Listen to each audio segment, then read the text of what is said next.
My dad always loved my twin more until the DNA test came back Noah Carter. 30 always felt like an outsider in his own family. While his twin brother Eli was the golden child, the athlete, the favorite, the heir, Noah grew up in silence, watching from the sidelines as his father's love passed him by. Their father, Henry Carter, a proud businessman from Savannah, never hid his favoritism. Eli got the attention, the praise, the bonding moments. Noah got forgotten birthdays. But everything changed after a tragic family event led them to take a genetic test. What was meant to clarify a medical concern exposed something far deeper and far more shocking.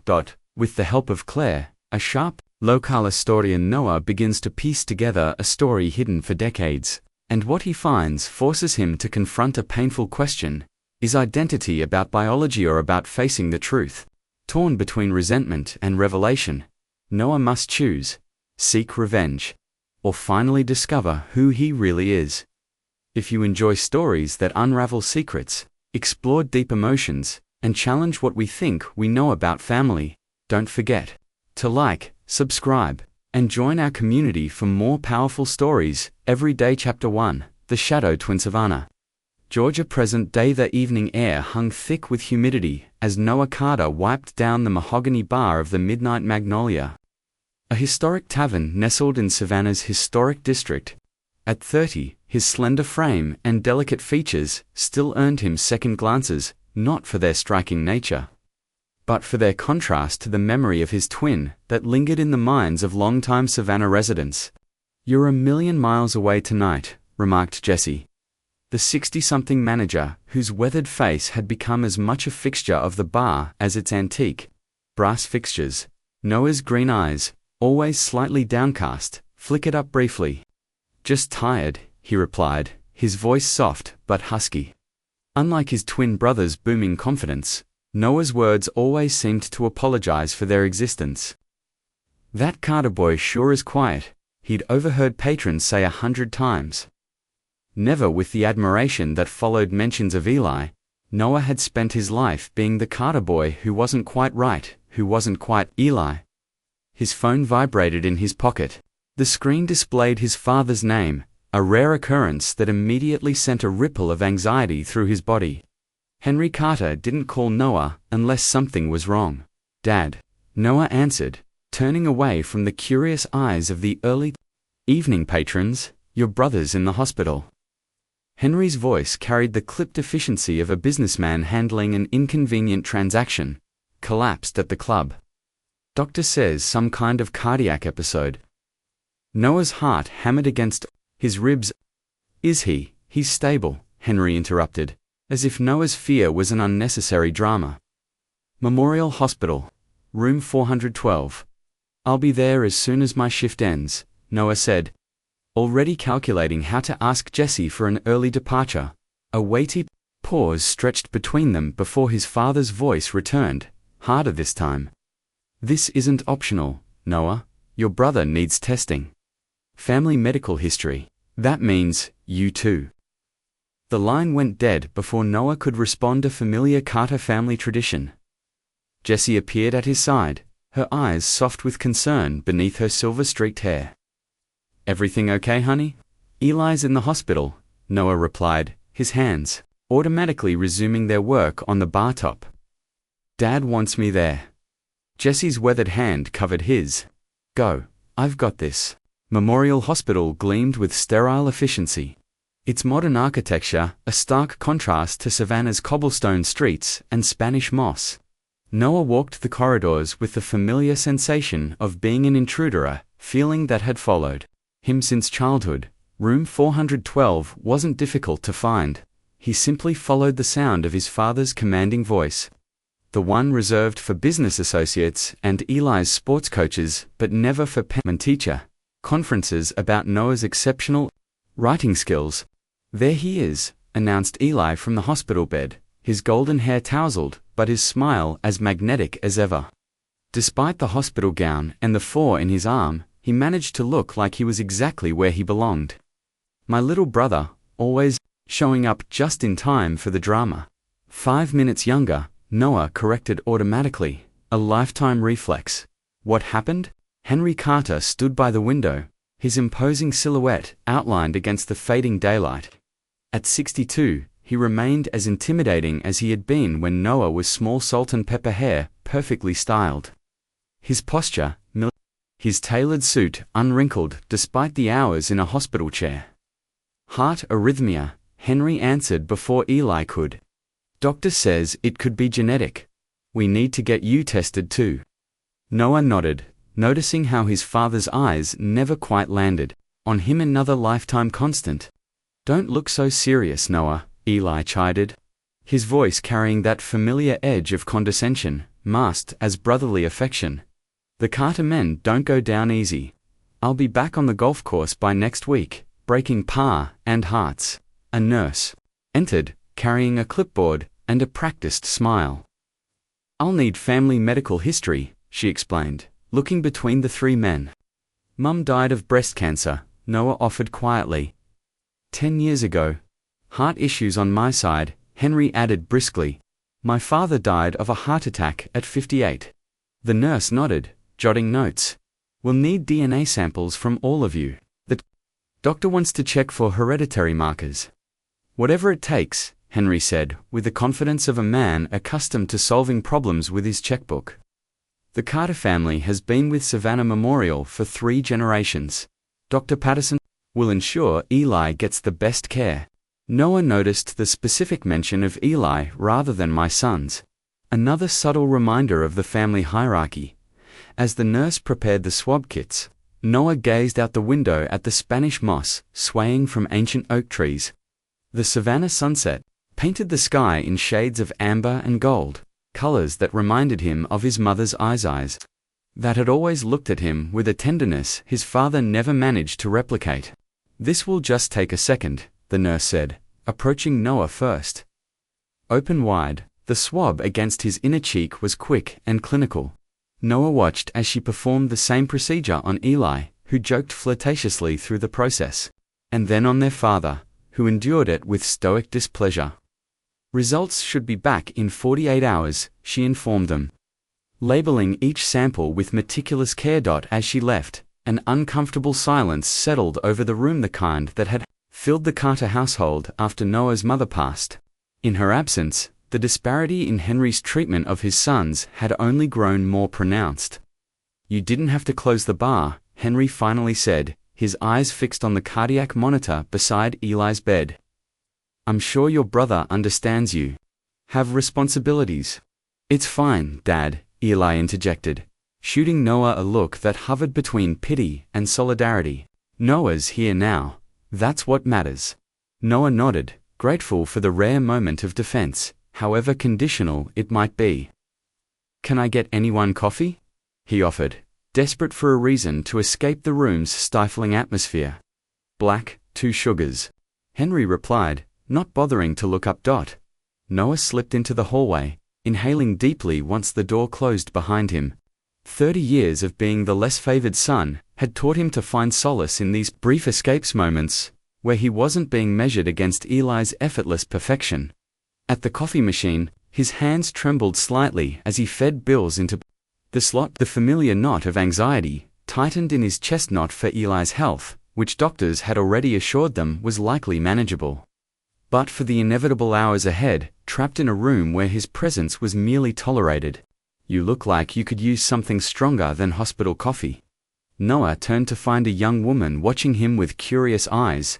Her corkscrew curls framed a face with high cheekbones and penetrating dark eyes, and her vintage-style dress stood out among the scrubs and business attire that populated the hospital corridors.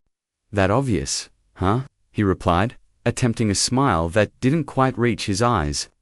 I'm Claire, she said, extending a hand adorned with several antique-looking rings. Hospital historian, if you can believe such a position exists. I document the medical history of Savannah's oldest institutions. Noah Carter, he responded, noticing how firmly she shook his hand, as if making a point about her own strength. Her eyebrows raised slightly. Carter, as in Henry Carter's son. One of them, Noah clarified, the familiar qualification automatic, the other one's upstairs having tests. Claire nodded, a flash of recognition crossing her features. The twins. I've heard about you both. Savannah loves its local legends. Eli's the legend, Noah corrected, retrieving his father's coffee from the machine. I just pour the drinks that help people tell his stories. Claire studied him with an intensity that made him uncomfortable, not with judgment, but with its absence. Sometimes the most interesting stories are the ones that haven't been told yet, she said cryptically. She reached into her bag and pulled out a business card. If you ever want to hear about Savannah's hidden histories, the ones that don't make it into the tourist brochures, give me a call. Noah accepted the card, puzzled by the encounter, but grateful for the momentary distraction from his family drama. I should get back, he said, gesturing with the coffee cup. Of course, Claire replied, her eyes still studying him with that unsettling perceptiveness. Family always comes first, doesn't it, Mr. Carter? As Noah headed back to wardroom 412, he couldn't shake the feeling that her question contained layers he wasn't equipped to unravel. Hey, I know you're invested in Noah's story right now, and trust me, this family mystery is about to get so much deeper than you can imagine. If you're loving this journey through Savannah's secrets and family lies, hit that subscribe button right now. You won't want to miss what happens when those DNA results come back, because nothing in the Carter family will ever be the same again. Subscribe now and turn on notifications so you don't miss the next chapter. The truth is about to change everything. Chapter 2. Unraveling threads. The next 48 hours crawled by with excruciating slowness.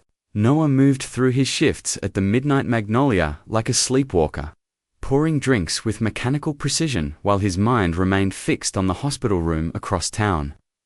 You're gonna wear a hole in that floor, Jesse commented as Noah paced behind the bar during a rare lull in customers.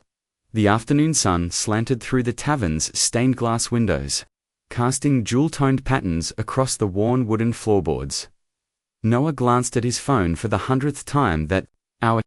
The results should be back by now.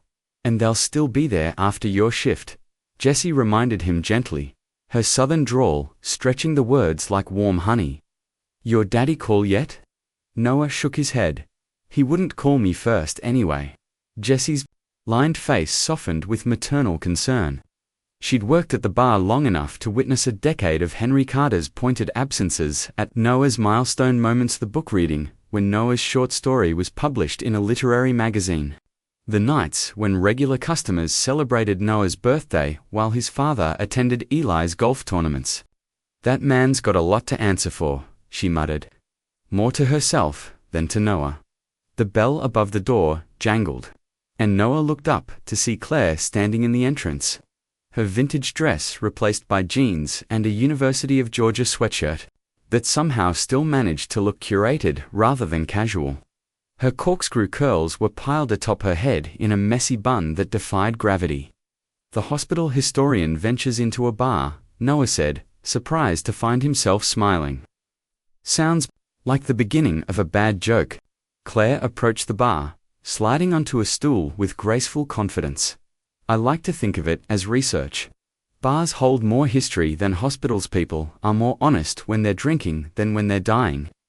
That's pretty dark, Noah replied, reaching for a glass. What can I get you? Old-fashioned. And information. Claire's dark eyes fixed on him with that same unsettling directness he'd noticed at the hospital.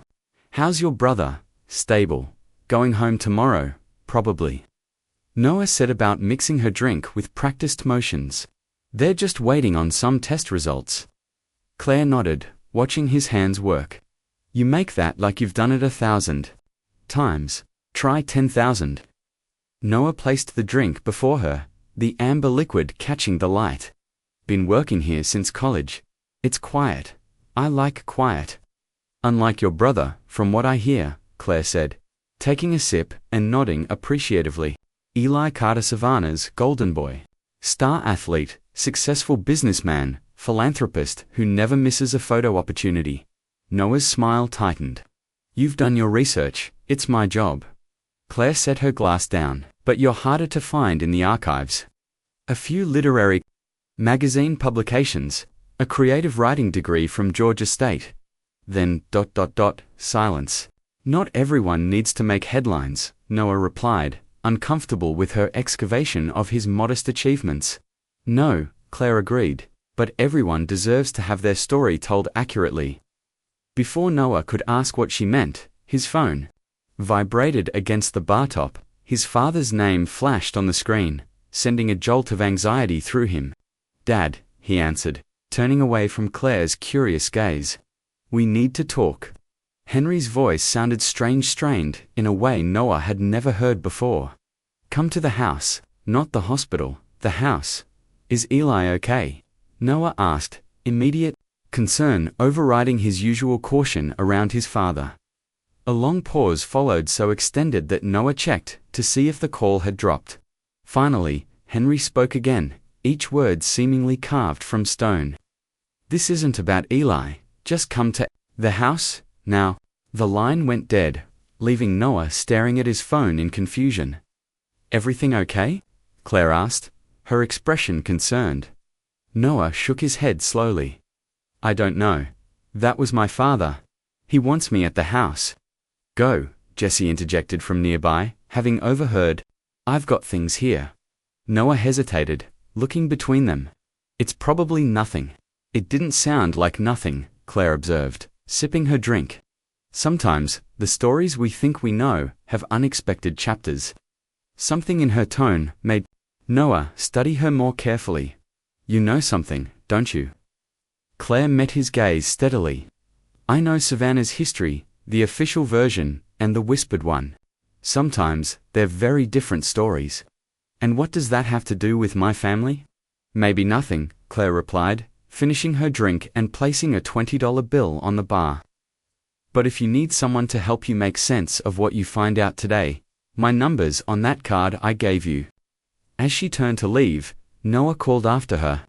"Why would you help a stranger?" Claire paused at the door, the late afternoon light haloing her silhouette. "Because everyone deserves to know their own story, Noah. Even when it's complicated, especially." When it's complicated, the bell jangled as the door closed behind her, leaving Noah with the unsettling feeling that his life was about to change in ways he couldn't predict. The Carter family home stood like an elegant dowager on one of Savannah's most prestigious squares. The Greek Revival Mansion, with its imposing columns and wraparound veranda, had been featured in historical tours and architecture magazines, testament to Savannah's enduring antebellum charm. According to the plaques, Henry proudly displayed. Noah parked his modest Honda beside his father's Mercedes in the circular driveway, feeling the familiar inadequacy that descended whenever he returned home. The house had never felt like his belt, even during the years he'd lived there. The massive front door opened before he could knock. Henry Carter stood in the doorway, his usual commanding presence diminished by something Noah had never seen before: uncertainty. "Come in," Henry said simply. Turning to lead the way to his study without waiting for a response, Noah followed, noting the stiffness in his father's normally fluid stride. The house smelled of lemon polish and old money, the hardwood floors gleaming beneath oriental rugs that had been in the family for generations. The study was Henry's sanctuary, a masculine space of leather-bound books, hunting trophies, and photographs documenting the Carter family's prominence in Savannah society. Noah's gaze automatically found the most prominent photo on the wall. Eli, at 18. Holding a golf trophy, Henry's arm proudly draped around his shoulders. "Sit," Henry commanded, gesturing to one of the leather chairs facing his imposing mahogany desk. Noah obeyed, watching as his father poured 2 fingers of bourbon into crystal tumblers. Henry never offered Noah alcohol unless something was seriously wrong. "The hospital called," Henry began, his back still turned as he replaced the decanter stopper with meticulous care. "The DNA results are in." "Is it serious?" Noah asked, anxiety tightening his chest. "Does Eli need treatment?" Henry turned slowly, his face composed but his eyes haunted. He handed Noah a glass and sat heavily in his desk chair, not behind the desk as usual, but alongside it, reducing the barrier between them. "This isn't about Eli's health," Henry said, his voice unnaturally controlled. It's about something else, the tests revealed. Noah waited, the bourbon untouched in his hand. Henry took a long swallow from his glass before continuing. The DNA showed something unexpected. Something, impossible. Dad, what is it?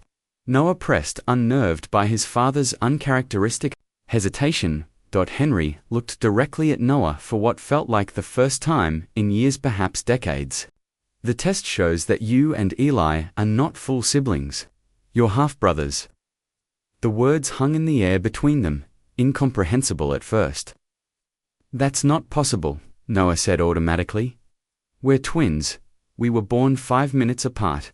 Everyone knows that. Henry's hand trembled slightly as he set his glass down. That's what I said. But the science is clear. You share a mother, but he took a breath that seemed to cost him physical pain. I am not your biological father, Noah.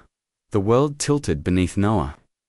That's ridiculous. Mum would never. Your mother, Henry interrupted, his voice hardening defensively, was the love of my life. But the DNA doesn't lie.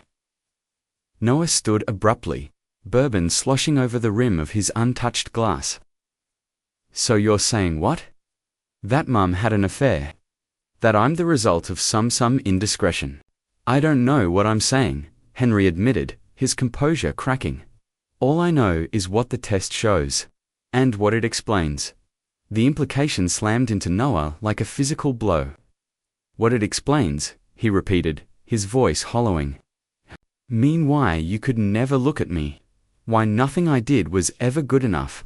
Henry didn't deny it. I always felt something was different with you.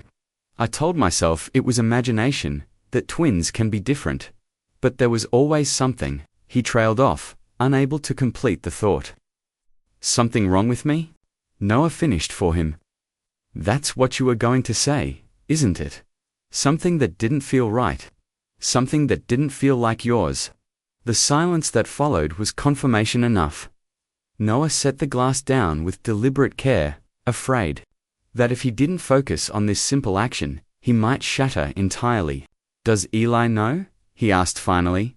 Henry shook his head. Not yet. I wanted to speak with you first. The unexpected consideration came 30 years too late. Noah almost laughed at the bitter irony. The first time his father had prioritized him was to tell him he wasn't his father at all. Who is he? Noah demanded. My real father. Henry flinched at the phrase. I don't know. Bullshit, Noah snapped, surprised by his own vehemence. 30 years of treating me like an afterthought, and now you expect me to believe you have no idea who my father is. I didn't know, Henry insisted, his voice rising to match Noah's. Your mother, never. He stopped abruptly, as if realizing he was about to speak ill of the dead. Never what? Noah pressed. Never told you she was carrying another man's child, or never expected you'd find out. Henry's jaw tightened, the familiar stern expression reasserting itself. Catherine was a good woman. Whatever happened, she had her reasons. Her reasons, Noah echoed hollowly. And what about me? What about my reasons for needing to know who I really am? He turned toward the study door, unable to remain in this room with its pictures of a family that had never truly been his. Where are you going? Henry demanded, the authoritarian tone creeping back into his voice. Noah paused at the threshold. To find answers you should have looked for 30 years ago. Noah, Henry called after him, an unfamiliar note of pleading in his voice. Don't tell Eli, not yet. Let me be the one to tell him. The request consideration for Eli's feelings even now was so predictable that Noah almost smiled. Some things never changed, DNA revelations or not. Fine, he agreed, not turning back. You tell the son you actually wanted. I'll be busy finding out why you never wanted me. As Noah's footsteps echoed down the hallway, Henry Carter remained in his study, surrounded by photographs of a family built on a foundation that had just crumbled beneath them all. Outside in the humid savannah evening, Noah sat in his car, hands gripping the steering wheel so tightly his knuckles blanched white. The elegant house before him, the house he'd grown up in but never belonged to, blurred as unexpected tears filled his eyes. His phone buzzed with a text message. Blinking to clear his vision, he checked the screen. Unknown number, find what you were looking for at the Carter house. If you're ready for the real story, meet me at Forsyth Park Fountain. 8 p.m. Claire. Noah stared at the message, confusion momentarily overriding his emotional turmoil. How had she known? What real story could she possibly offer? More importantly, why? Did he feel like she had been waiting for this moment all along? With trembling fingers, Noah typed a reply, "I'll be there," as he drove away from the Carter mansion. Noah couldn't shake the feeling that the DNA test had merely cracked open a door to a much larger mystery, one that had been waiting 30 years to be discovered. Chapter 3. The Fountain of Truth. Forsyth Park spread before Noah like a Southern Gothic painting, Spanish moss hanging from ancient oaks, creating lacy shadows across manicured lawns. The iconic fountain at its center spouted water that caught the glow of antique lampposts, creating a halo of mist that seemed almost supernatural in the deepening twilight. Noah arrived 10 minutes early, his mind still reeling from Henry's revelation. He paced the perimeter of the fountain, hands thrust deep in his pockets, oblivious to the tourists snapping photos and the locals walking their dogs along the park's winding paths. "You look like a man who's had his foundation shaken," came Claire's voice from behind him. Noah turned to find her seated on a nearby bench, a leather messenger bag resting beside her. She wore a different vintage-inspired outfit, a high-waisted skirt with a tucked blouse that made her look like she'd stepped out of a 1940s photograph. "How did you know?" Noah demanded, skipping any greeting.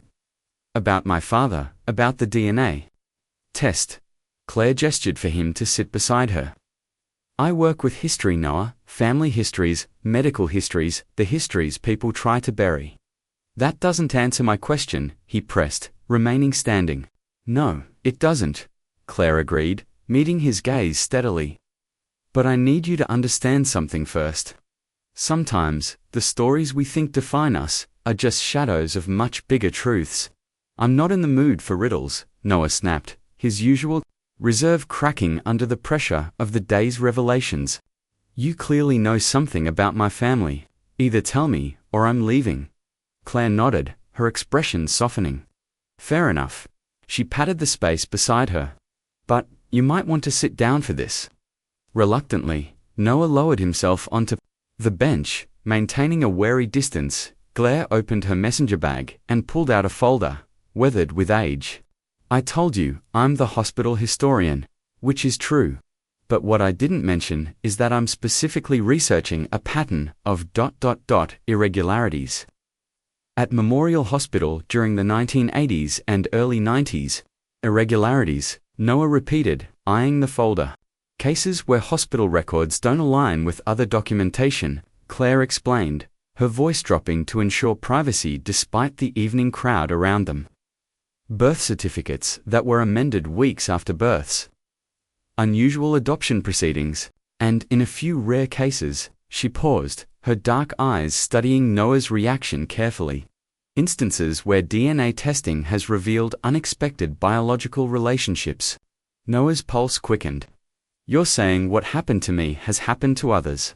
"I'm saying," Claire continued deliberately, "that during the period when you and your brother were born, Memorial Hospital had an administrator named Dr. James Westfield who was involved in several ethically questionable practices." She opened the folder and handed Noah a yellowed newspaper clipping. The headline read, "Memorial Hospital mourns passing of pioneering administrator." Below, it was a photograph of an elderly man with silver hair and penetrating eyes that somehow managed to look both kind and calculating. "Dr. Westfield died in 2010, Claire explained. He was celebrated as a visionary who modernized Savannah's healthcare system. What wasn't widely known was his involvement in experimental fertility treatments and his ...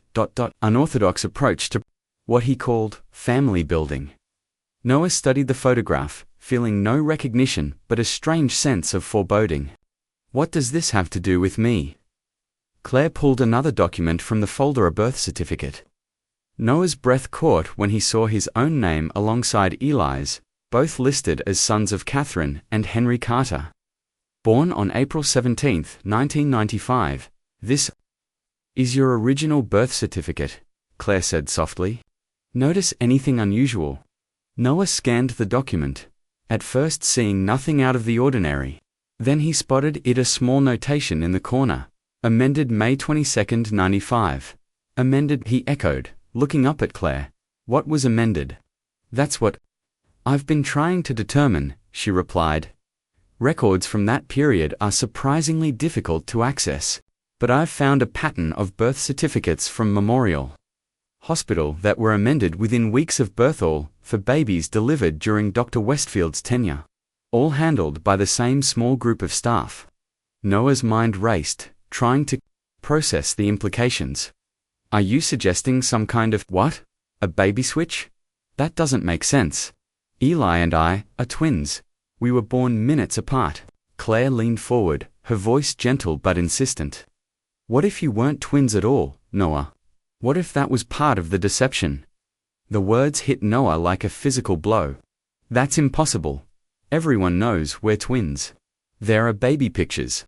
Birthday parties, photos can be selected to show what people want to see, Claire countered. When was the first birthday you actually remember? 4-5. By then, the narrative was established. Noah stood abruptly, pacing before the bench. This is crazy. You're saying my entire life is some elaborate lie? That everyone, my father, my mother, they all participated in some conspiracy? I'm saying, Claire replied calmly, that your mother may have been desperate, your father may have been deceived, and a doctor with questionable ethics may have offered a solution that seemed merciful at the time. Noah's head was spinning. What kind of solution? Claire hesitated, clearly weighing how much to reveal. Dr. Westfield had theories about family formation that were unconventional. He believed in what he called curated families. The idea that sometimes nature needed assistance to create the ideal family unit. That sounds like eugenics, Noah said, disgust evident in his voice. It walks a similar line, Claire acknowledged. According to my research, Dr. Westfield would sometimes intervene when he believed it would create better outcomes, especially for prominent Savannah families. Noah's laugh was hollow, and the Carters are certainly prominent. Your father's family has been influential in Savannah for generations, Claire confirmed. And your mother came from old money in Charleston. They would have been exactly the kind of couple Dr. Westfield would have been interested in, helping. Helping how? Noah demanded. By giving my mother another man's child. By making me an outsider in my own family for 30 years, Claire's expression was sympathetic but unyielding. I don't have all the answers yet, but I do know that there were at least 7 other families in situations similar to yours, children born at Memorial during that period who later discovered unexpected biological relationships. She reached into her bag again and withdrew a small notebook. I've interviewed 3 of them so far. One discovered through a routine medical test that she wasn't biologically related to either of her parents. Another found out that while his sister was his parents' biological child, he was not. The third, she paused, meeting Noah's eyes directly. The third discovered he had an identical twin he'd never known about, living in Charleston. Noah sank back onto the bench, overwhelmed. This is insane. It's history, Claire corrected gently. Complicated, messy human history that affects real lives like yours. They sat in silence for a moment, the fountain's steady splash providing a soothing background to Noah's chaotic thoughts. If what you're saying is true, he finally said, then who am I? Who are my real parents? Claire closed the folder carefully. That's what I'm trying to help you discover. If you want to know. Noah stared at the darkening sky, stars beginning to emerge above Savannah's ancient trees. Why would you help me? What's in it for you? Claire's expression shifted, something vulnerable flickering across her features. Because I know what it's like to discover your origin story isn't what you thought it was. Noah studied her more carefully. You're one of them. One of the Memorial Hospital babies. She nodded once, her curls bouncing with the movement. I found out when I was 22. A routine blood test revealed that my blood type was impossible given my parents' blood types. It sent me down a rabbit hole that eventually led to Dr. Westfield and his curated families. Did you find your biological parents? Noah asked, his anger temporarily displaced by curiosity about her story. My biological mother, Claire confirmed, a sad smile touching her lips. She had been told her baby died during childbirth. She spent 22 years grieving a child who was very much alive. The cruelty of such a deception stunned Noah into silence. That's why I became a hospital historian, Claire continued, to find others like me, to help them uncover the truth, and eventually, to expose what really happened at Memorial Hospital during those years. Noah ran a hand through his hair, trying to process everything. So if Eli and I aren't twins... You might be slightly different ages, Claire suggested, presented as twins to simplify the narrative. Or you might actually be twins, just not Henry's twins.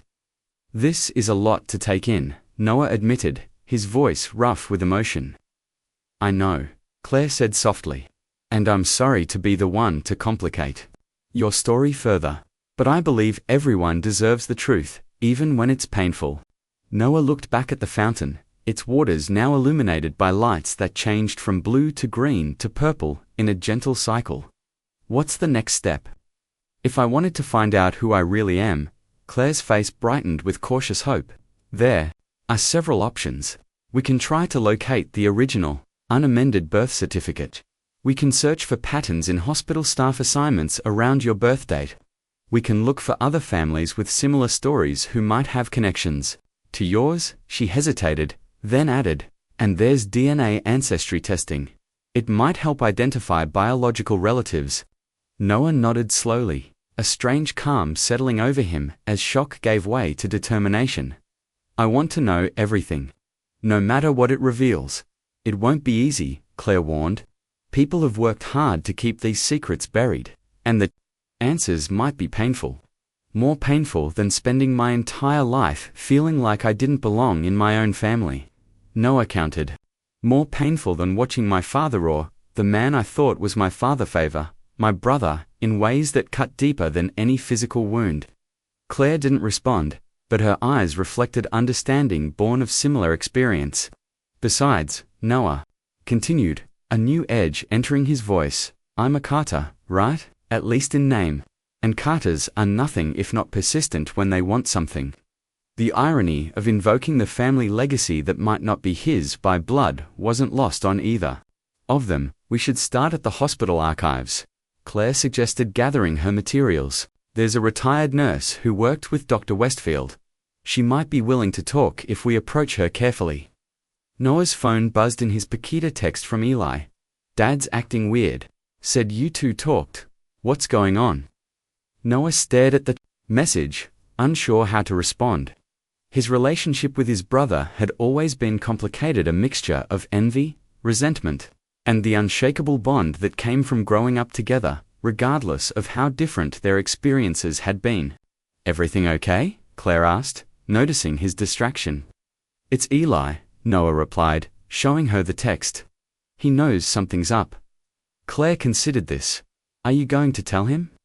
Noah pocketed his phone without responding to the message. Not yet. Henry wanted to tell him himself. And honestly, I need to figure out what's true before I explain it to anyone else. They stood, the night having settled fully around them. Couples strolled hand in hand around the fountain, and somewhere nearby, a street musician played a melancholy saxophone tune that seemed to perfectly capture Noah's emotional state. So we start tomorrow? Noah asked, suddenly eager to begin the search. As if answers might bring relief to the lifetime of questions he'd never known to ask. Claire nodded. I'll pick you up at the Midnight Magnolia at noon. Bring any family photos or documents you have access to, especially anything from around the time of your birth. As they prepared to part ways, Noah hesitated. Claire. Thank you for finding me, for telling me the truth, even if it's just the beginning of it. She smiled, the park lights reflecting in her dark eyes. Truth is rarely comfortable, Noah. But it's always illuminating. Noah watched her walk away, her vintage silhouette gradually disappearing into the savannah night. He turned back to the fountain, its waters now still and reflective in the late evening calm. In its mirrored surface, he saw his own face features he'd always been told resembled his mother's, with none of Henry's strong jaw or commanding presence. For the first time, he wondered whose face might actually be reflected in his own, whether he was finally ready to find out. Chapter 4. Blood and Water. The morning dawned grey and misty, a fine drizzle coating savannah in a silver sheen that seemed to blur the boundaries between past and present. Noah had barely slept, his mind racing with questions that had no answers, at least not yet. He sat in his small apartment above a vintage bookstore on Bratton Street, surrounded by stacks of family albums he'd retrieved from a storage unit. Last night, photos of Christmas mornings, summer vacations at Tybee Island, awkward school portraits, all carefully arranged to tell the story of the perfect Carter family. Noah studied a particularly telling image: 10-year-old Eli front and center at a Little League championship, hoisted on Henry's proud shoulders. Noah stood at the edge of the frame, partially cropped out, his expression a mixture of resignation and longing. Had he always known, somehow, had some primal instinct warned him that he didn't truly belong? His phone buzzed. Other text from Eli: the 5th since last night. Seriously, Noah. Dad won't talk. Hospital says everything's fine with my heart. What the hell is going on? Noah typed and deleted 3 different responses before settling on the simplest truth he could offer. It's complicated. Working through some stuff. We'll call you soon. He set the phone aside and returned to the photos, searching for clues he might have missed.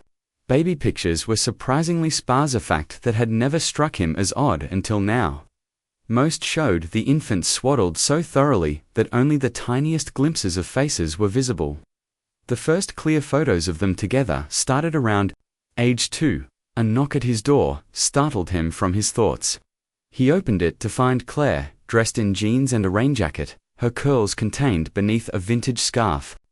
"You're early," Noah said, stepping back to let her in. "Couldn't sleep," she admitted, surveying the photo albums spread across his living room floor. "I see you had the same problem." Noah nodded toward the kitchen. "Coffee, please," as he prepared 2 cups. Claire knelt beside the albums, studying the photographs with professional interest. "Not many baby pictures," she observed, confirming his own realization. "That's what I was just thinking," Noah replied, handing her a steaming mug. "My mother always said she was too exhausted with twins to take many photos that first year." Claire accepted the coffee gratefully. "It's a plausible explanation." "Or a convenient one," Noah added, sitting cross-legged on the floor beside her. "I found something else interesting." He flipped to a specific album page.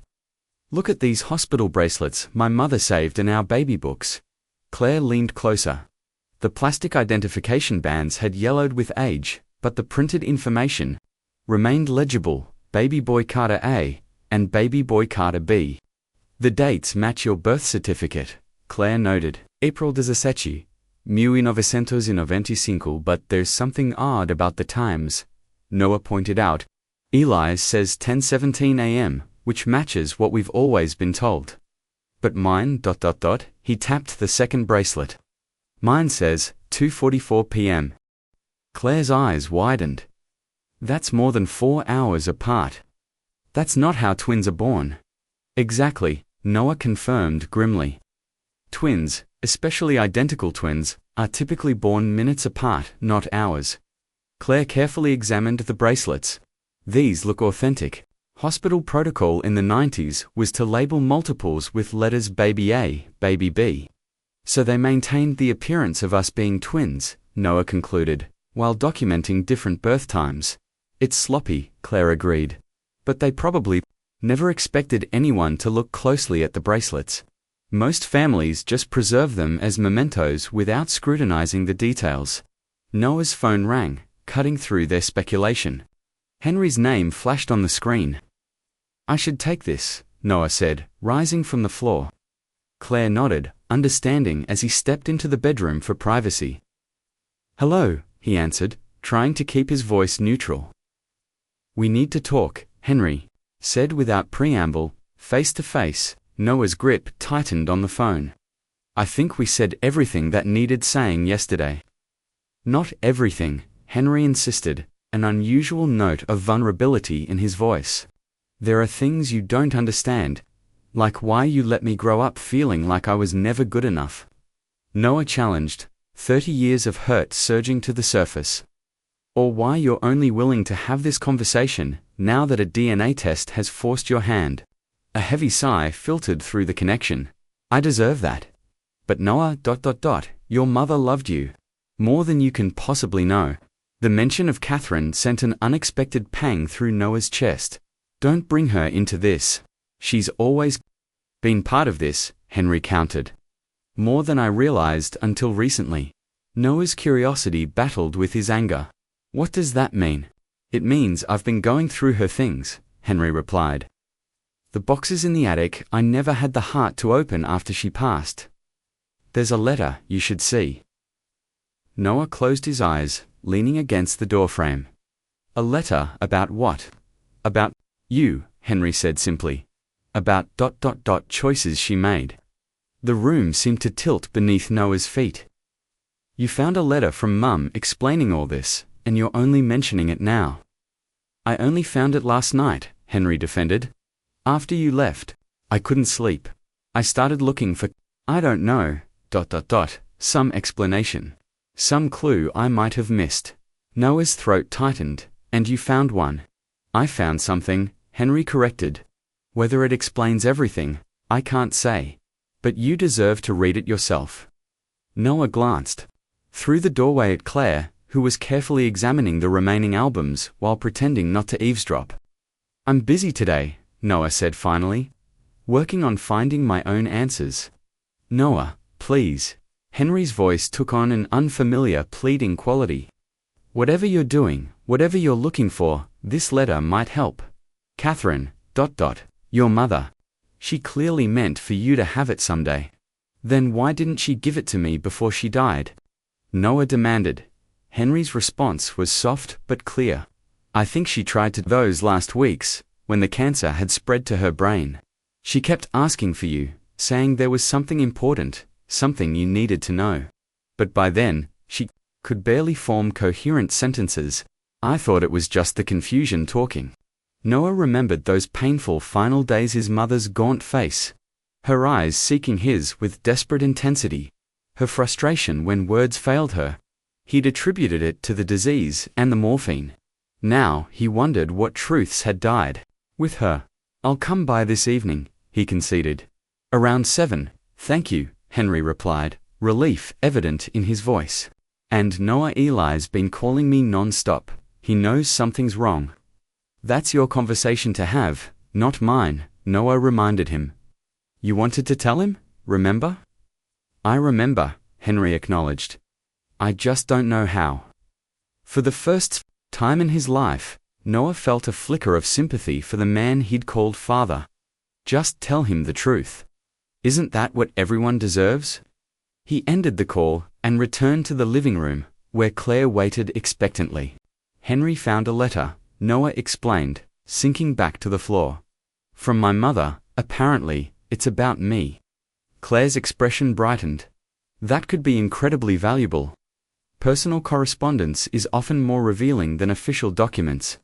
"I'm meeting him tonight to read it," Noah confirmed.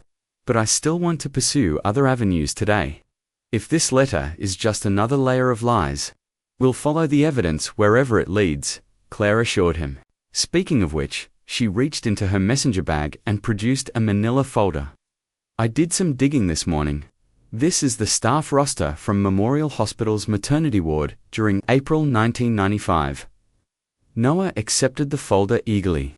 "How did you get this?" A mischievous smile played across Claire's lips. "Let's just say the hospital's digital security hasn't quite caught up with its celebrated history. Most of their administrative records from the 90s were scanned but never properly encrypted." Noah scanned the roster, unsure what he was looking for. Any familiar names? One, Claire confirmed, pointing to a name halfway down the list. Margaret Winters. She was Dr. Westfield's head nurse for almost 20 years, and according to hospital records, she was on duty for both your birth and Eli's both. Noah echoed. You mean she worked a shift that covered both morning and afternoon? Claire nodded. A double shift, apparently. Which was unusual, but not unheard of.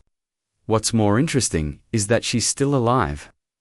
Retired now, living in a nursing home about 30 minutes from here.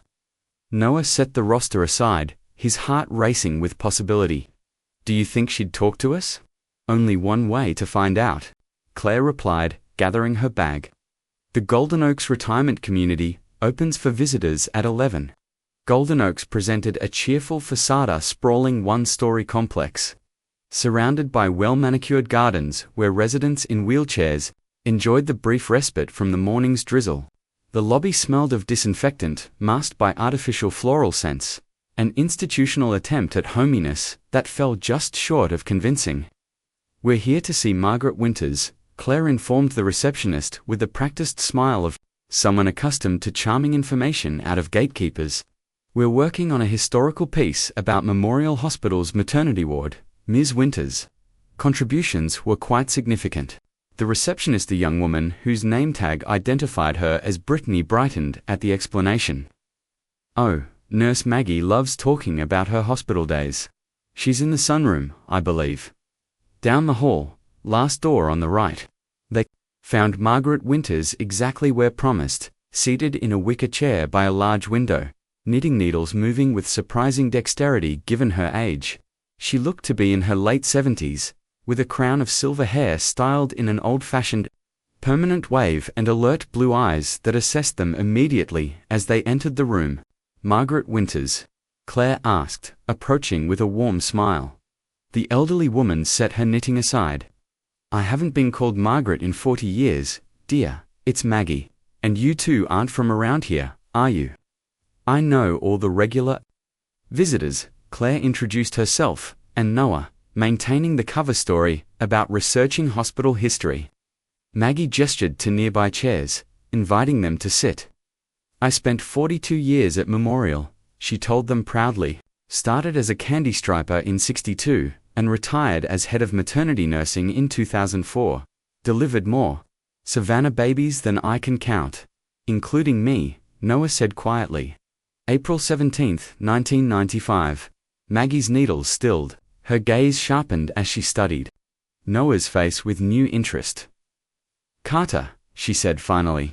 You're one of the Carter boys. Noah's heart skipped. You remember me. A complex emotion flickered across Maggie's weathered face, something that might have been recognition, concern, or perhaps guilt. I remember all my special cases, young man. Special cases, Claire echoed, leaning forward slightly. Maggie's eyes darted between them, her earlier openness suddenly guarded. Who did you say you were working for again? Claire hesitated, and Noah made a split-second decision. We're not working for anyone, Ms. Winters. I'm trying to understand why a DNA test shows that Henry Carter isn't my biological father. Despite everyone telling me that Eli and I are twins, the color drained from Maggie's face. She set her knitting on a side table with trembling hands. I think you should leave, please, Noah implored, his voice low and urgent. I've spent my entire life feeling like I didn't belong. Now I know. Why? I just want the truth. Maggie glanced toward the door, as if checking whether they were being overheard. Some truths aren't mine to tell, young man. Then whose are they? Noah pressed.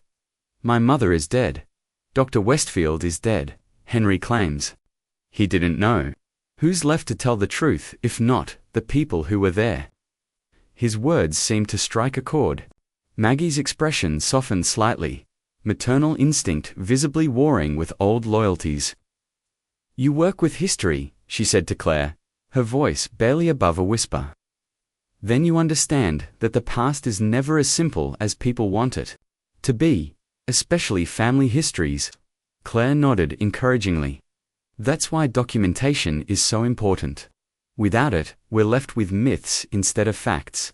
Maggie sighed, a sound heavy with decades of carried secrets. I'm not supposed to talk about any of this? We all signed confidentiality agreements. With Dr. Westfield, Claire guessed. Maggie nodded. James believed he was doing God's work, helping families who couldn't help themselves. Her gaze shifted to Noah. Your mother was a wonderful woman, kind, gentle. She wanted children so badly. Noah's throat tightened. Did she know about me? Maggie reached for her knitting again, her fingers working the needles as if the familiar motion might steady her nerves. Your parents had been trying for years. Multiple miscarriages. Your father's sperm count was low, and what was there was not viable. They'd been through every fertility treatment available at the time.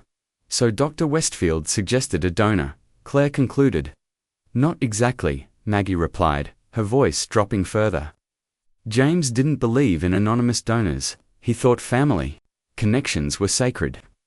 Blood should stay within community, he always said. Noah felt a chill despite the sunroom's warmth. What are you saying? Maggie's eyes met his, filled with a complicated mixture of compassion and apology. I'm saying that James had done unconventional methods for creating family connections. He believed in what he called curated conception for Savannah's oldest families. Curated conception, Claire repeated, the words sounding clinical and cold. You mean he selected specific donors for specific women? Without telling them, Noah added, the horrifying realization dawning. Without consent. Maggie didn't deny it. Different times, different ethics. James believed he was preserving Savannah's heritage, ensuring that children born to prominent families carried the right pedigree.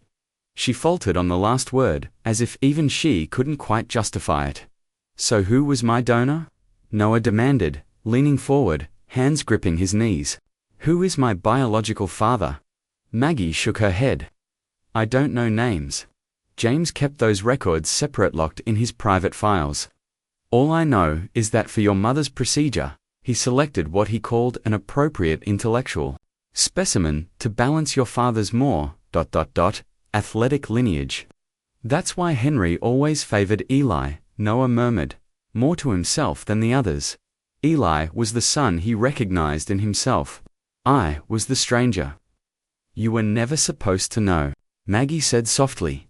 None of you were. The records were supposed to be destroyed after James died. But they weren't, Claire interjected. At least, not all of them. That's how I found out about my own situation. Maggie's eyes widened. You're one of them too. Claire nodded. Class of '93. My parents were told I died at birth while my biological mother was told the same. Meanwhile, I was placed with a family doctor Westfield deemed more suitable for raising me. Maggie's hand covered her mouth. Dear God, how many were there? Noah asked, trying to comprehend the scope of the deception. How many families did he curate? Dozens, Maggie admitted, maybe more. Over nearly 3 decades, mostly in Savannah. But some in Charleston, Jacksonville, Atlanta. Anywhere, he had connections with other doctors who shared his philosophy. The sunroom seemed to close in around Noah, the weight of this revelation pressing on his chest. And everyone just went along with it. Nurses, doctors, hospital staff. Maggie's gaze dropped to her lap. Most didn't know the full extent. We followed orders, trusted our supervisor. By the time anyone might have questioned things, the families had their babies. Everyone was happy, and it seemed cruel to disrupt lives with ugly truths. Except they weren't happy, Noah countered, an edge creeping into his voice. I wasn't happy. I grew up feeling like there was something fundamentally wrong with me, like I was defective somehow. Do you have any idea what that does to a child? Tears welled in Maggie's faded blue eyes. I'm so sorry, she whispered. We thought we were doing the right thing, giving families the children they desperately wanted. By playing God, Claire said, not unkindly, but firmly. By deciding who deserved to be related to whom, Maggie didn't argue. James had a God complex, no question, but he also had compassion, in his way. He genuinely believed he was creating stronger families. A eugenicist with a heart of gold, Noah remarked bitterly. How comforting. Were there records? Claire asked, steering the conversation back to practical matters. Files that might help people like Noah identify their biological parents. Maggie hesitated, then nodded almost imperceptibly. James kept meticulous records, color-coded files for each ... intervention. He was proud of his system. And where are those files now? Noah pressed. After he died, the hospital conducted an internal review, Maggie explained. Most records were destroyed liability concerns. But James was paranoid about losing his life's work. He kept duplicates. In a storage unit, I believe. Claire leaned forward eagerly. Do you know where? The company name, perhaps? Maggie shook her head. I only know because he mentioned it once, said his legacy was secured, even if the hospital tried to erase it. Noah's mind raced. Storage units? Duplicate files? Decades of secret genetic manipulations. It felt like the plot of a conspiracy thriller rather than his actual life. What about my mother? He asked suddenly. Did she know about the ... intervention? Maggie's expression softened. Catherine was one of the few who suspected, I think. She never said anything directly, but she watched you differently than most mothers watch their babies. More carefully, more ... protectively. And she asked questions about the procedure that others didn't. A painful hope flickered in Noah's chest, so she knew I wasn't Henry's biological child, but she loved me anyway. Oh child, Maggie said, reaching out to pat his hand. She loved you fiercely. I remember how she'd hold you, like you were the most precious thing in her world. Whatever the circumstances of your conception, never doubt that Catherine Carter wanted you with her whole heart. Noah blinked back unexpected tears. Thank you for telling me that. Maggie studied him with newfound intensity. You have her eyes, you know. The same shade of green, and something in your expression, the way you tilt your head when you're listening. That's all Catherine. The simple observation connecting him to the mother he'd loved and lost felt like a lifeline in the storm of revelations. Is there anything else you can tell us? Claire asked gently. Anything that might help Noah find answers. Maggie considered the question, then reached for her purse hanging on the back of her chair. From it, she withdrew a small address book, its leather cover cracked with age. She flipped through yellowed pages before finding what she sought. This is probably nothing, she cautioned, but there was a nurse who worked closely with James on his special cases. Eleanor Diaz, she was more ... involved ... than most of us. If anyone knows where those duplicate records might be, it would be Eleanor. She scribbled an address on a blank page of her knitting pattern and tore it out for them. Last I heard, she was living in Richmond Hill. She left nursing shortly after James died. Opened a bakery, I think. Noah accepted the paper, folding it carefully. Thank you, Ms. Winters. I hope you find what you're looking for, Maggie replied. But remember, sometimes the truth doesn't set you free. Sometimes it just gives you a different set of problems. As they prepared to leave, Maggie called after them, Young man. Noah turned back. Whatever you discover about your biological origins, you are still your mother's son. Blood matters, yes. But love matters more. Back in the car, Noah sat silently, staring at the folded paper in his hands. The drizzle had intensified to a steady rain that blurred the world beyond the windshield. Are you okay? Claire asked, not starting the engine yet. I don't know, Noah admitted. I came looking for answers about why Henry never loved me, like he loved Eli. Instead, I found out that my entire existence is built on lies and medical malpractice. Claire's hand covered his briefly. Not your entire existence, just the story they told about it. You're still you, Noah. The same person who writes beautiful stories, who mixes drinks with precision, who notices details others miss. None of that changes because of what Dr. Westfield did. Noah appreciated her attempt at comfort, even if it couldn't fully penetrate the numbness spreading through him. What now? Do we try to find this Eleanor Diaz? Claire checked her watch. It's nearly 2. Richmond Hill is at least 30 minutes away, And you have that meeting with Henry at 7. Noah had almost forgotten about Catherine's letter, right? The mysterious letter my mother left for me. Which could be important, Claire reminded him. I think we should prioritize that. Eleanor Diaz can wait until tomorrow. Noah nodded reluctantly. You're right. Besides, I could use some time to process what we just learned. Understandable, Claire said, finally starting the car. I remember how it felt when my world turned upside down. Like suddenly walking on the ceiling while everyone else stayed on the floor. Exactly, Noah agreed, grateful for her perfect articulation of his disorientation. Like the rules of gravity no longer apply, but only to me. They drove in companionable silence for several minutes, wipers beating a hypnotic rhythm against the rain. There's something I've been wondering, Noah said finally. How did you find me? Of all the people affected by Dr. Westfield's interventions, how did you know to look for me specifically? Claire's hands tightened slightly on the steering wheel. I've been systematically researching all the births at Memorial during West tenure, cross-referencing with amended birth certificates, unusual staff assignments, and families with unexplained genetic anomalies. That sounds like a lot of work for one person, Noah observed. Claire nodded. It is, but it's important. People deserve to know the truth about their origins. So, I was just next on your list. A random case file.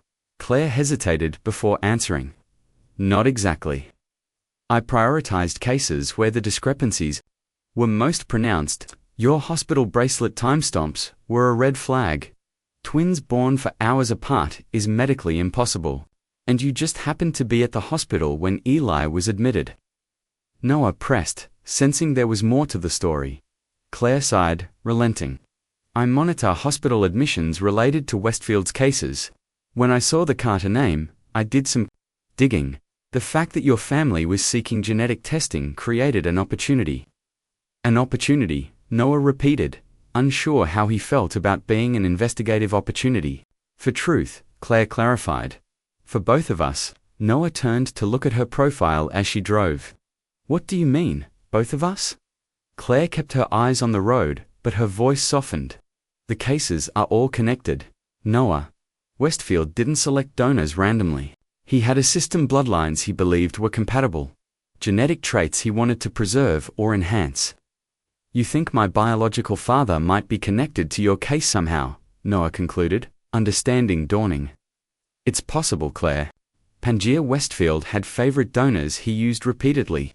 Men with specific traits. He valued intelligence, artistic ability, physical characteristics. Noah processed this new layer of complexity. So this isn't just about my family, it's about yours too. It's about all of us, Claire corrected. Everyone whose life was shaped by one man's misguided vision. I'm trying to map the connections, understand the full scope of what he did. They lapsed into silence again, as Noah absorbed the implications.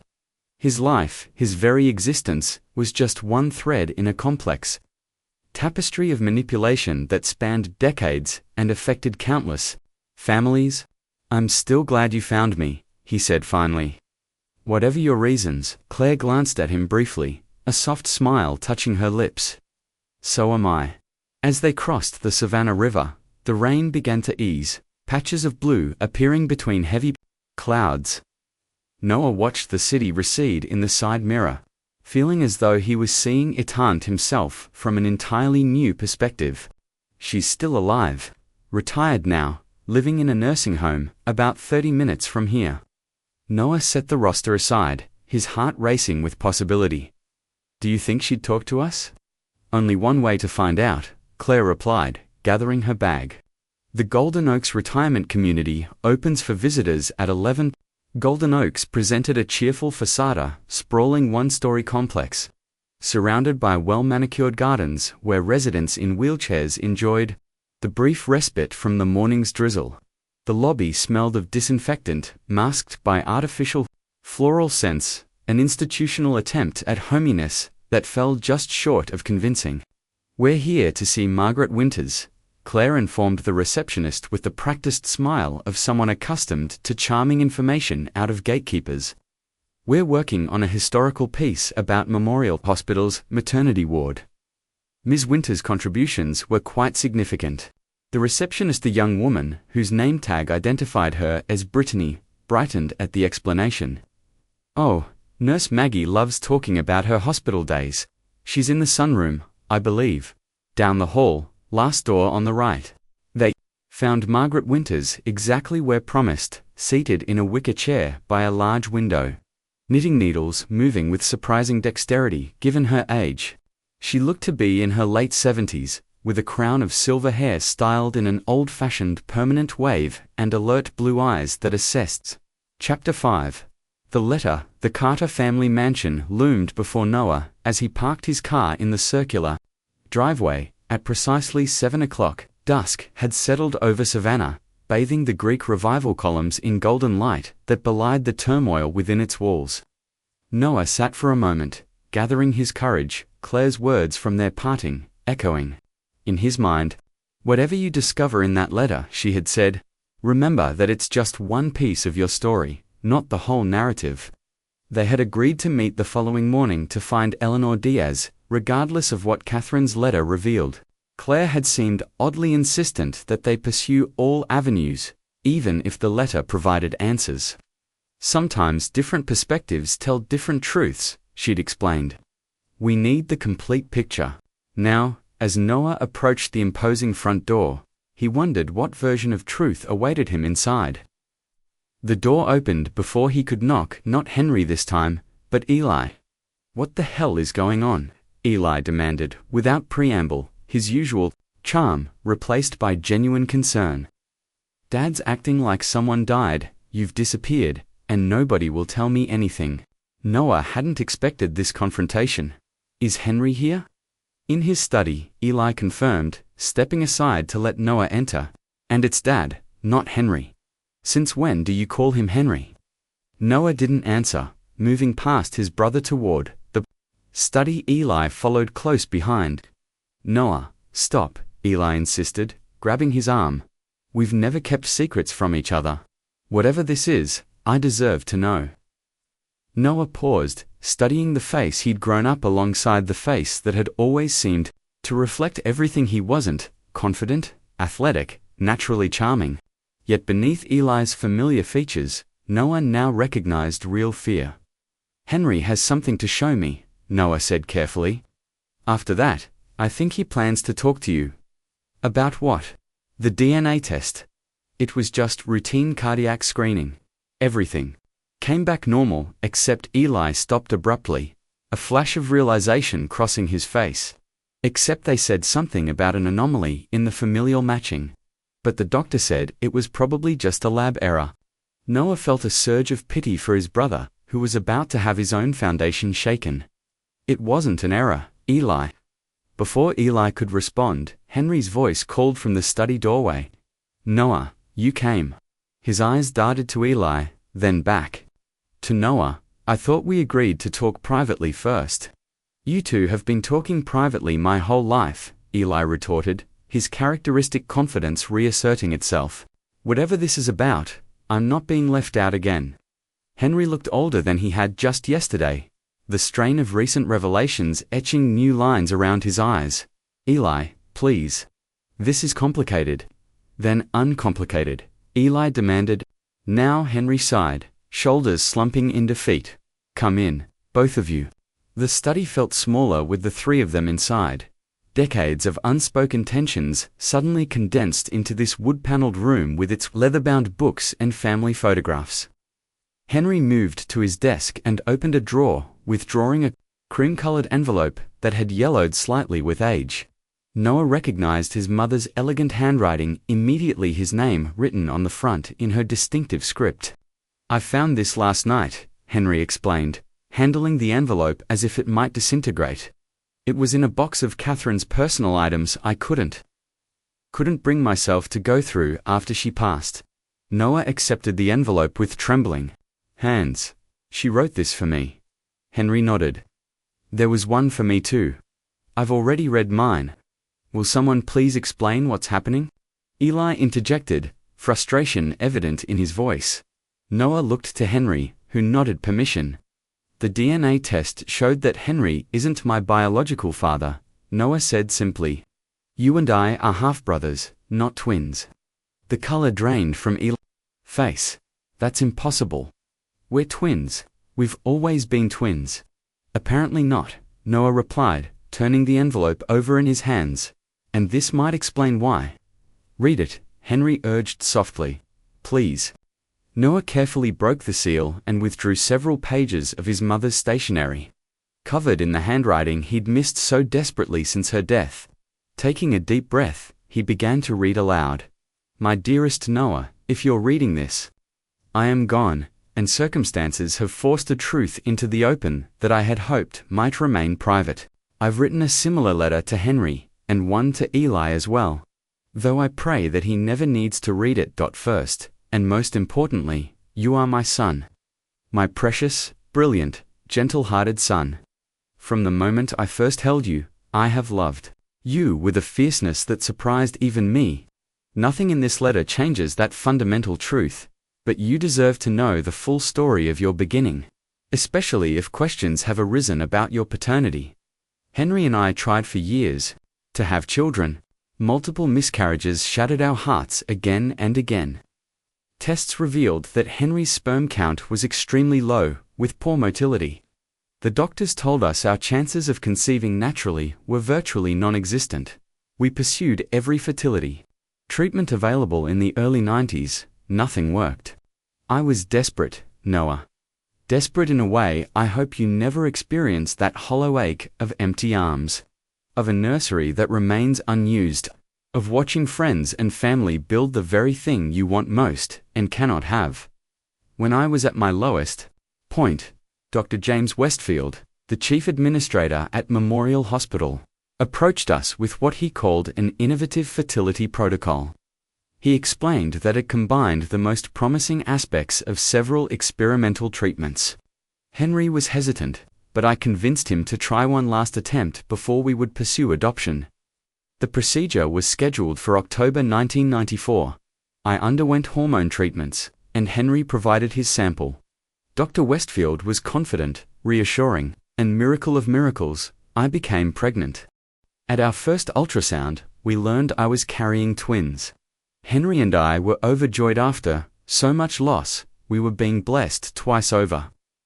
The pregnancy progressed normally, and on April 17, 1995, I went into labor. Eli was born first, at 10:17 m. Followed several hours later, at 2:44 p.m., unusually long interval for twins.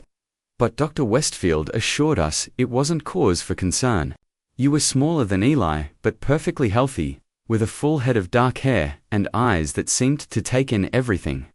It was about a month later, during a routine checkup, that Dr. Westfield asked to speak with me privately.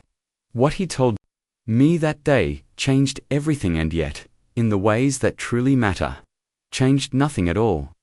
He explained that during our fertility treatment, he had made a medical decision to supplement Henry's sample with donor sperm, without informing either of us. He claimed the procedure would have failed otherwise, that we would have faced yet another disappointment. He presented it as a gift he had given us, the family we so desperately wanted. I was stunned, angry, betrayed. But when I looked at you, sleeping in your carrier, so perfect and so completely mine, I couldn't imagine any scenario where you didn't exist. My rage at Dr. Westfield's deception collided with my gratitude for your life. I faced an impossible choice: tell Henry and potentially shatter our family, or protect the precious life we had built by keeping this secret. After days of agonizing, I chose silence. Not out of cowardice, but out of love for you, for Eli, for the family we had become. Dr. Westfield assured me that the donor was carefully selected for intelligence and artistic ability, traits that would complement our family. He refused to reveal the donor's identity, but insisted he was a man of exceptional character. I've often wondered if that was true or merely what he told himself to justify his actions. As the years passed, I watched you grow into exactly who you were meant to be: thoughtful, creative, perceptive in ways that sometimes took my breath away. And I watched Henry struggle to connect with you, sensing Perhaps on some instinctive level, what neither of us consciously acknowledged, that the biological bond he shared with Eli was missing between you two. I tried to compensate for this, to shower you with enough love for both parents. Perhaps I overcompensated, creating a different kind of imbalance.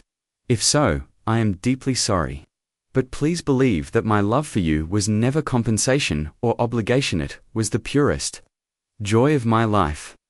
When I received my cancer diagnosis, I considered telling the truth, but by then, you were in college, finding your own path.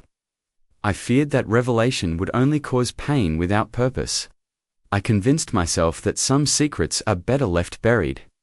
Yet, as death approached, I prepared these letters, because while I chose silence in life, I couldn't bear the thought of you someday discovering the truth without understanding the love and protection that motivated my choices. If circumstances have led you to this letter, I can only imagine the questions and hurt you must be feeling. I hope you can forgive me for the deception, even if you cannot understand it. And I hope that Henry, who is reading his own letter, as you read yours, can find a way forward with both his sons for, whatever biology may say, you have always been his son in every way that matters. Remember this, above all, you were wanted. You were loved.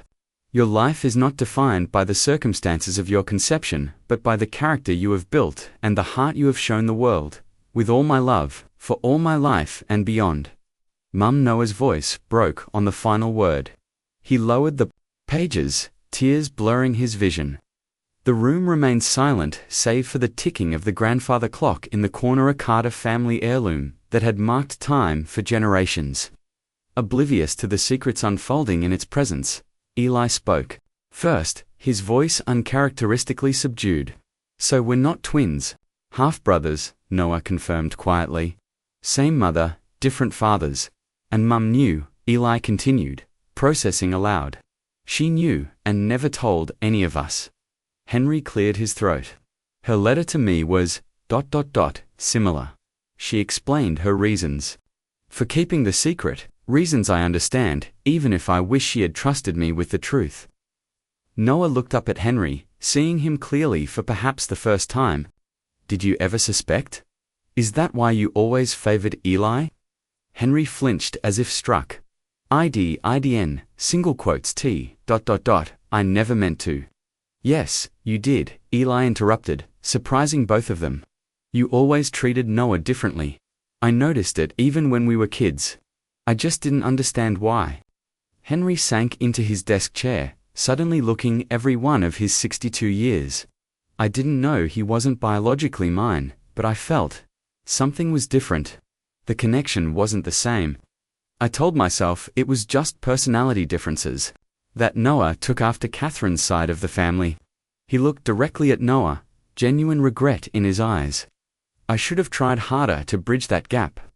Instead, I took the easy path, focusing on the son, who seemed to reflect me back to myself, while ignoring the one who needed you most, Eli added, a surprising edge in his voice. Do you have any idea what that did to him? To us? I spent my life feeling guilty for getting attention Noah never received, while he spent his feeling like he wasn't good enough. Noah stared at his brother, stunned by this unexpected advocacy. You knew. Of course I knew, Eli replied, a shadow crossing his handsome features. I'm not completely self-absorbed, despite what you might think. I saw how Dad treated you. I just never understood why, so I couldn't fix it. Henry stood abruptly, moving to the bar cart in the corner. He poured 3 glasses of bourbon with mechanical precision. I've failed both my sons, he said simply. One through neglect, the other by burdening him with unearned privilege. He handed each of them a glass. I don't expect forgiveness, but I hope, I hope we might find a way forward. All 3 of us. Noah accepted the bourbon but didn't drink. I spent my entire life wondering what was wrong with me. Why? My own father couldn't look at me without disappointment. Do you know what that does to a child? To a man? Henry couldn't meet his gaze. I can only imagine. And apologize, inadequate as that is. An apology doesn't erase 30 years, Noah continued, the words spilling out now that the dam had broken. It doesn't give me back the father I should have had. No, Henry agreed quietly. It doesn't. Eli moved to stand beside Noah, their shoulders nearly touching. So what happens now? We just what? Pretend we're a normal family? We've never been normal, Noah pointed out, a hint of dark humor creeping into his voice. Why start now? Henry set his untouched bourbon aside. Catherine hoped we could find a way forward together. I want to try, if you'll let me. He looked directly at Noah. Especially you. I've lost too many years already. Noah felt the weight of his mother's letter in his hand, her final attempt to heal the family she'd loved so fiercely. I don't know if I can, he admitted. But I'm willing to consider it. For Mum's sake, if nothing else. A tentative silence settled over the room, not comfortable, but not entirely hostile either. The first fragile bridge across a chasm 30 years in the making. Eli broke the silence. There's something I don't understand. If we're not twins, why pretend that we were? Why not just say we were brothers born on the same day? It was a perceptive question that Noah hadn't considered. Maybe to explain why we look so different despite supposedly being identical twins. Or to ensure neither of you questioned your parentage, Henry suggested. Twins with different biological fathers is extremely rare but possible through a phenomenon called heteropaternal superfecundation. If you believed you were twins, you'd never question whether you had different fathers. Noah raised an eyebrow. You've been doing research. All night, Henry admitted. After reading Catherine's letter, I needed to understand. Dr. Westfield had this all planned out, Noah realized. The twin story was deliberate misdirection. Speaking of Westfield, Eli said, what happened to him? Can't we confront him about this? He died in 2010, Noah explained. But according to what I've learned, we weren't the only family he did this to. He had some twisted philosophy about curating families, selecting specific genetic traits to create what he considered ideal family units. Henry's expression darkened. He played God with our lives. With many lives, Noah confirmed. I've met a researcher named Claire who's been documenting his cases.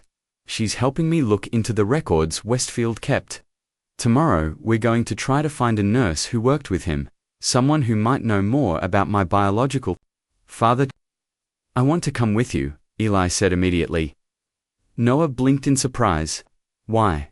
Because you're my brother, Eli replied simply. Half or whole, twins or not. And I've spent too many years watching from the sidelines while you dealt with things. Alone, the unexpected solidarity brought a lump to Noah's throat. Okay, he agreed softly. Henry stood. I'd like to come too, if you'll allow it. Noah hesitated, studying the man who had been a distant father for 30 years. The man who now looked at him with something approaching genuine interest for the first time. This journey is about finding my biological father, Noah said carefully. Are you sure you want to be part of that? Henry's response was measured but firm. I've missed 30 years of truly knowing my son. I don't want to miss another day. Noah nodded once, accepting without quite forgiving. We're meeting Claire at my apartment at 9 tomorrow. As they prepared to leave the study, Eli placed a hand on Noah's shoulder. For what it's worth, I never saw you as anything but my brother. That hasn't changed. Noah managed a small smile. Thanks, Eli. Claire was waiting on the stoop of Noah's apartment building when they arrived the next morning, all three Cartermen in Henry's Mercedes. Her eyebrows rose at the sight of them, but she quickly recovered her composure. I see we've expanded our research team, she remarked as Noah made introductions. Family affair now, Noah explained.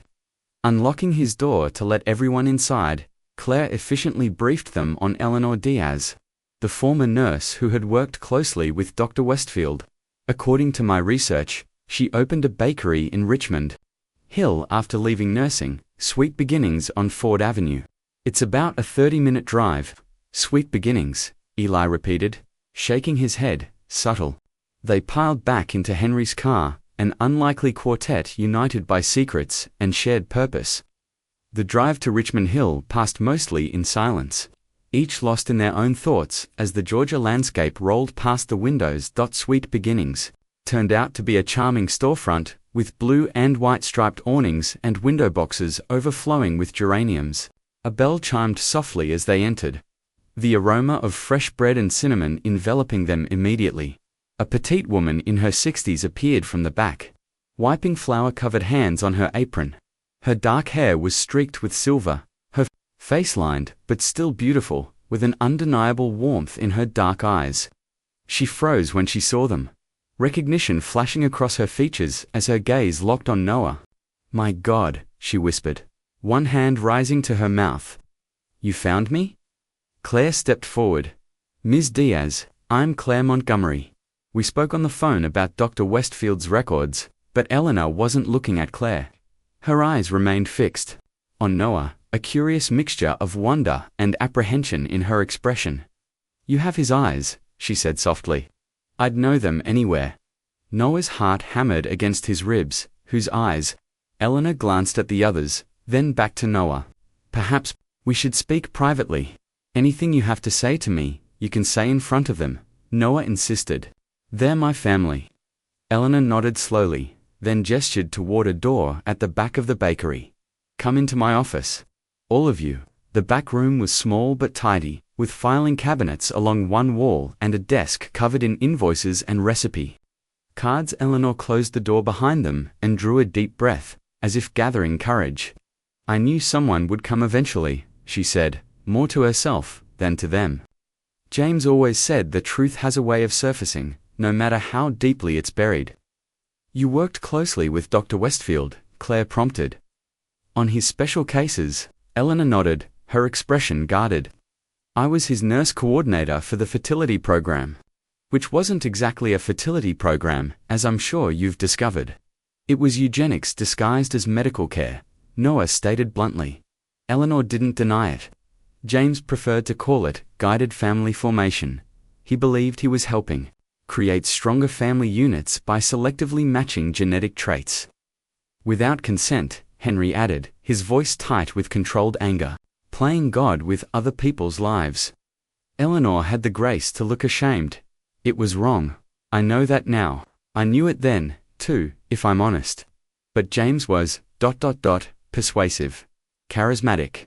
He truly believed he was doing good. "Where are his records?" Claire asked, bringing them back to their purpose.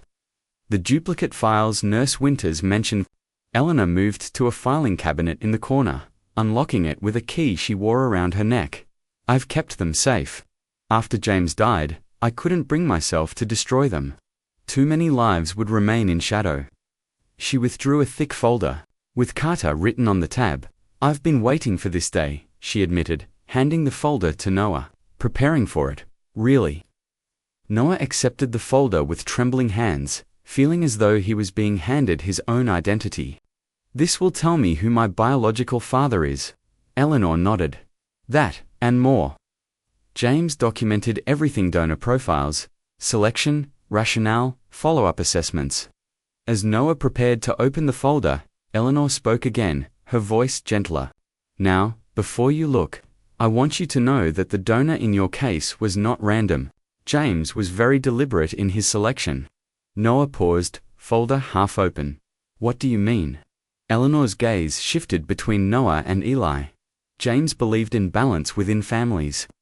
When Catherine Carter's first child, Liz, showed strong physical characteristics matching Henry's family line, James wanted the second child to balance those traits with different strengths.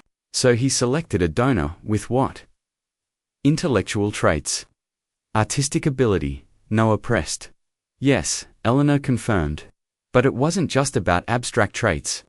James believed in keeping certain bloodlines connected to Savannah's heritage. He often selected donors who had historical ties to the families receiving their contribution. Noah's brow furrowed in confusion. Historical ties? What does that mean? Eleanor hesitated, then gestured to the folder. "It's all documented there, every detail." Noah opened the folder fully, scanning the first page, clinical summary of his birth, followed by pages of medical notes and observations about his early development. He flipped further, searching for the donor information.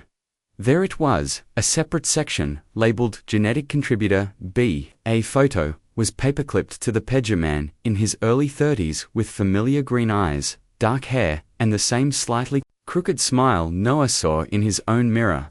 David Lawrence, Noah read aloud. Professor of Literature at Savannah College of Art and Design. Eli leaned over his shoulder.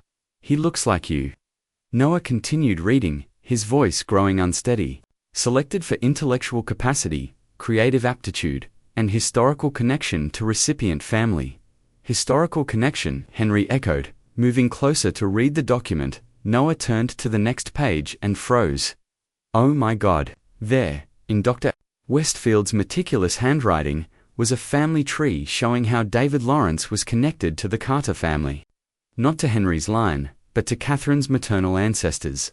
He was my mother's second cousin, Noah whispered, the revelation striking like a physical blow. They shared great-grandparents. James believed in strengthening family connections, Eleanor explained quietly. He felt that genetic diversity within extended family lines created the strongest outcomes. That's disgusting, Eli exclaimed. He made Noah's father a relative of his mother. That's practically incest. Second cousins are legally allowed to marry in most states, Eleanor pointed out defensively. James wasn't creating inappropriate genetic relationships. He was strengthening existing family connections that had grown distant. Without consent, Claire reminded her sharply, making those decisions for others. Noah barely heard their debate. His attention fixed on the final page in the Feeler, more recent edition. Dated 2008.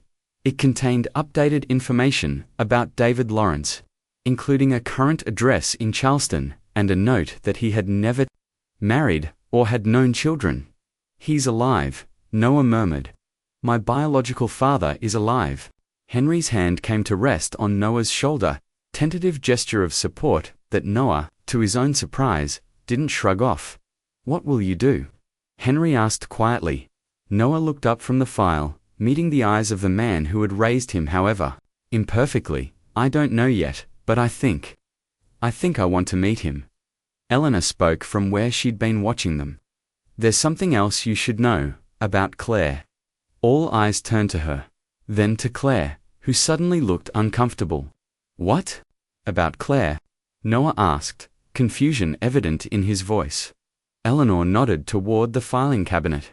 Her file is in there too. Lawrence family, 1993. Noah turned to Claire, realization dawning. You're not just researching Westfield's cases, you're one of them, Claire nodded, her expression a mixture of apology and defiance. I told you I was. I just didn't tell you the whole story, which is, Eli prompted. Claire took a deep breath. David Lawrence isn't just Noah's biological father, he's mine too. The revelation landed with seismic force in the small office. Noah stared at Claire, seeing her features with new awareness, the same green eyes, the same slight tilt of the head when concentrating. You knew, he accused softly. You knew we were half-siblings. I suspected, Claire corrected, based on the timing and hospital records. But I wasn't certain until I saw your DNA test results in the hospital database. So all this finding me, helping Met, wasn't about documenting Westfield's cases. It was about finding your brother. Claire met his gaze steadily. It was about both. I've been searching for my biological family for years. When I discovered what Westfield had done, I realized there might be others like my siblings I never knew existed. You should have told me, Noah said, hurt evident in his voice. I wanted to, Claire replied. But I needed you to discover the truth for yourself, not just take my word for it. And I was afraid. Afraid you might reject the connection if I presented it too soon. The room fell silent as Noah processed this new revelation, not just a biological father he'd never known, but a half-sister who had orchestrated their meeting. Under the guise of historical research, it was Eli who broke the silence with a short, incredulous laugh. So I went from having a twin brother to having a half-brother and a half-sister-in-law in the span of 2 days. The Carter family just keeps getting more complicated. The unexpected humor cracked the tension slightly. Noah found himself studying Claire with new eyes, not as a researcher or ally, but as family, his sister. The connection he'd felt with her from the start suddenly made sense. It hadn't been just shared experience, but shared blood. "We need to find him," Noah said finally. "David Lawrence. Our father." Claire nodded, relief evident in her expression. "According to my research, he still teaches at the College of Charleston. He's not far." Henry cleared his throat. "Whatever you decide, Noah, know that I consider myself your father too, in all the ways that matter beyond biology." Noah looked at the man who had raised him, seeing genuine emotion in eyes that had so often looked past him. "I know," he said simply. Eleanor spoke up again. "There's something else you should know about David Lawrence. Something not in the file." All attention returned to her. "He never knew," Eleanor said softly, "about any of you. James never informed the donors how their contributions were being used. Most believed they were participating in anonymous medical research." "So he has no idea he has children," Claire murmured. "No idea at all," Eleanor confirmed. "James believed it was cleaner that way. No messy emotional entanglements." Noah exchanged a glance with Claire, a silent communication passing between newfound siblings. "Well," he said, "I think it's time we created some messy emotional entanglements, don't you?" Claire smiled the same crooked smile Noah had just discovered in the photograph of their father. "Absolutely."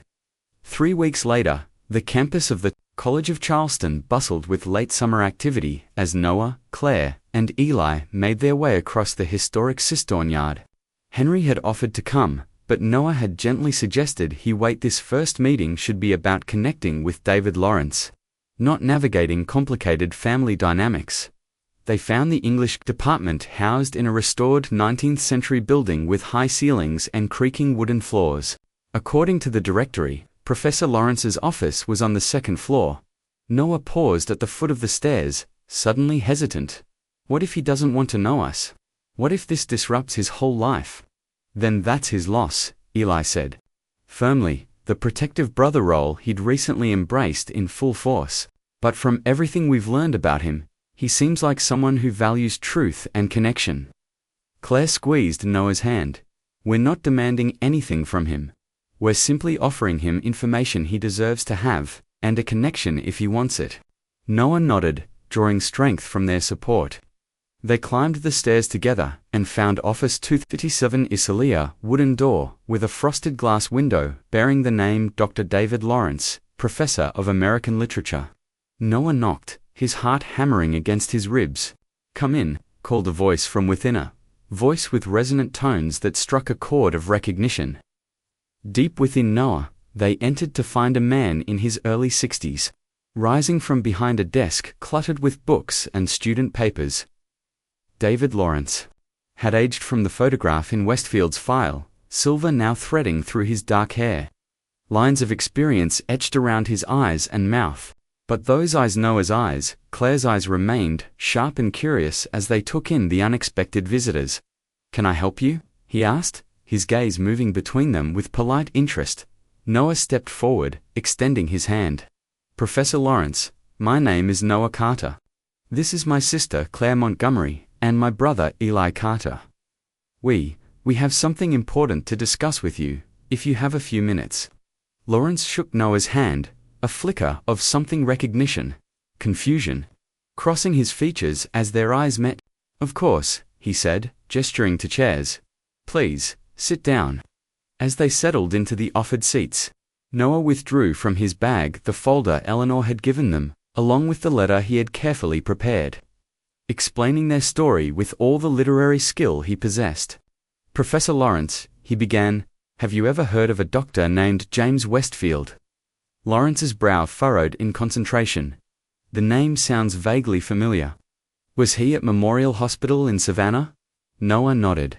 "He was, and about 30 years ago, you participated in what you thought was a medical research study there." Understanding began to dawn in Lawrence's expression, followed quickly by apprehension. "Yes, I did. During graduate school, I donated samples for what I was told was fertility research."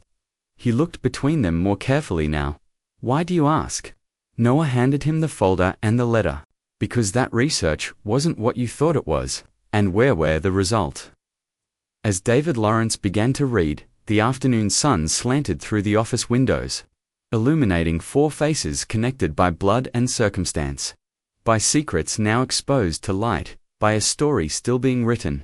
Noah watched the man who had unknowingly given him life, feeling not the anger he had once anticipated, but something more complex: curiosity, hope, and the beginning of understanding. Whatever happened next, whether Lawrence welcomed them into his life or needed time to process this revelation, knew he had found a crucial piece of himself. He thought of his mother's letter, tucked safely in his wallet. You were wanted, you were loved. Your life is not defined by the circumstances of your conception, but by the character you have built and the heart you have shown the world. For the first time, Noah truly believed those words. The circumstances of his beginning had been built on deception. But the life he was creating now, with newfound siblings, with a father trying to make amends, and perhaps with a biological father just beginning to know him, that life was founded on truth. As David Lawrence looked up from the letter, eyes wide with emotion, Noah felt the final piece of his identity slide into place. Not with dramatic revelation or tearful reunion, but with simple recognition, the quiet certainty of finally knowing who he was and where he belonged. You have my eyes, Lawrence said softly, echoing Eleanor's words from weeks before. Noah smiled, the same crooked smile that now looked back at him. So I've been told. If this story of family secrets, identity, and healing touched your heart, make sure you're subscribed to our channel. Hit that subscribe button right now and turn on notifications so you don't miss our next family drama series.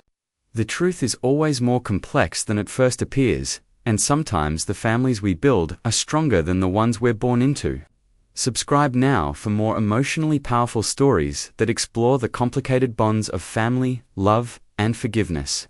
And let us know in the comments, what family secret do you think would shake your world the most?